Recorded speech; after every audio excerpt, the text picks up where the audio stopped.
Bonjour, Kinamagi and Ireland Indigenicas coming live with today's social studies lesson. Today's topic, the people of the Pacific Northwest.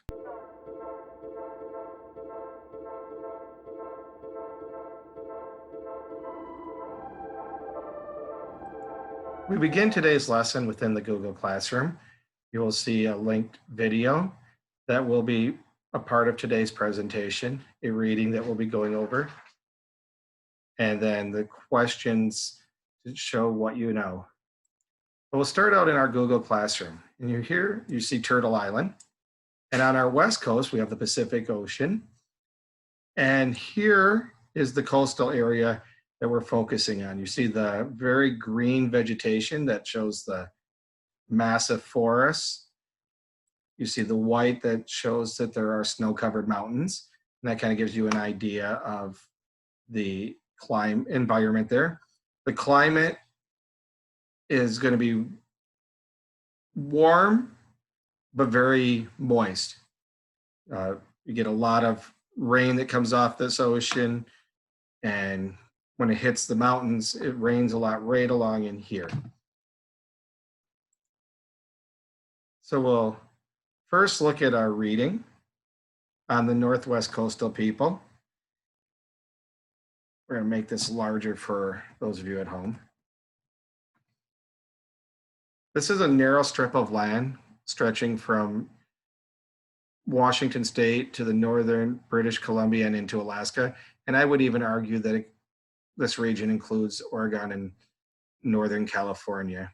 Temperatures are moderate, which means people are allowed to fish all year. We're not getting the ice flows that would be found in the Arctic. Rugged coastline. There are deep fjords, which kind of like canyons of water, mountains, some key trees, spruce, cedar, and fir forests. And you've seen during some of the videos, the use of cedar has been pretty important. Most people live near the water, either the Pacific Ocean or near one of the inland rivers or lakes, rely heavily on water for their survival. Without water, you cannot survive, so it makes it pretty important. This reading goes on to mention that salmon was the single most important food for the people, and the rivers were full of them. Even today, it is a big area for salmon fishing. We also know that they would travel into the Pacific Ocean for fishing and collecting other food like clams and shellfish. There's expanse forests in the area that use cedar trees to make everything from their houses and canoes to their baskets and clothing. And they also hunted for deer and elk, which is very similar to what we have here in Michigan. A lot of water, a lot of trees, and also the deer and elk. More deer here, but elk if you go into the Upper Peninsula and into the other side of Lake Superior. They used the cedar trees to make many things, including house, basket, boxes, blankets, canoes, and masts. It's similar to what we would do around here. And you see some of the images. Here's a large cedar tree, blankets, a house with its totem pole, mast, a Haida canoe. Due to the fact that people of the Northwest coast had access to food year-round, they were able to live sedentary lives in permanent settlements. They were not required to have to pack up their community and move 20, 50, or 100 miles to go where the gaming would be better. Some more images. You're always encouraged to go through these resources, and when they do have links, click on them or even take one of the topics and Google it and dig a little bit deeper. See, their housing was 50 to 150 feet long and 20 to 60 feet wide. This would be basically going to almost a half of a American football field long and about anywhere from almost 10 to 20 yards wide. These are very large structures.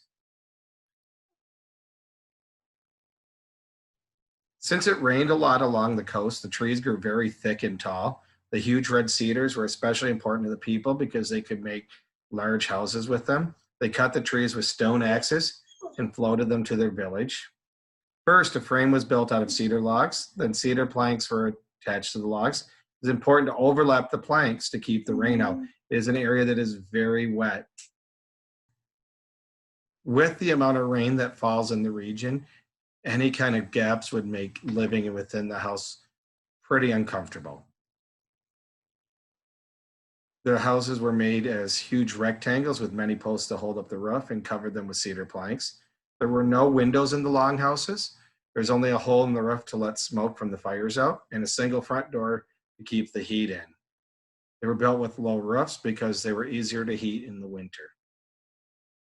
See some drawings here of these houses. They were usually grouped together, forming small villages. Some villages had as many as 1,000 people, all living in only 30 homes.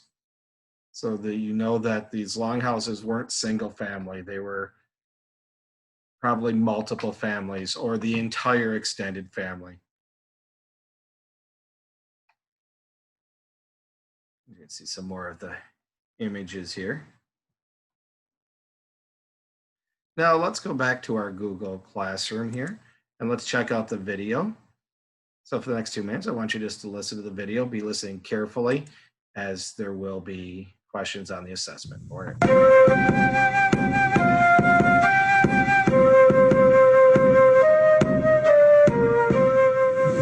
Native Americans also lived on the northwest coast of North America, where the ocean provided plenty of seafood, and the mild temperatures and thick forests made an excellent home. The Tillamook and Haida tribes lived near the Pacific Ocean in the northwest part of North America. The ocean and forests gave the people more resources than they needed. Because they didn't travel much and there were so many trees, the Native Americans of the Northwest built large permanent houses called plank houses. They used cedar wood and built their houses on the beach. The Native Americans of the Northwest coast were expert wood carvers. They decorated the outsides of their houses with paint and beautiful carvings. Totem poles, large carved poles, told stories about families' histories and important events. And some totem honored great chiefs. Many of these still stand today and tell visitors of the great deeds of the family. The people of the Northwest coast didn't farm. They didn't have to. The rivers were full of salmon, and the ocean was full of shellfish, whale, and seals. The Native Americans of the Northwest ate lots of fish roasted on sticks over fires. They never ate bread because they didn't grow corn or grain to make the bread. Fish eggs and fish oil were special treats for Northwest Coast tribes. In fact, the Native Americans loved them so much that they ate them with almost everything, even dessert. When it came to clothing, the native peoples looked to the cedar tree. They used the soft inner layer of the tree and pounded the inner bark into very thin fibers. Women wore skirts made from the cedar bark, and to protect themselves from the sun, people wore basket hats. On cold days, they wore robes made from bear skins and other animals. The coastal Native Americans, like other native people, believed that plants, rocks, and animals had spirits. They also believed that many gods controlled the earth. Their magical religious ceremonies included masked dancers and puppets. Legends and stories were shared around the ceremonial fire.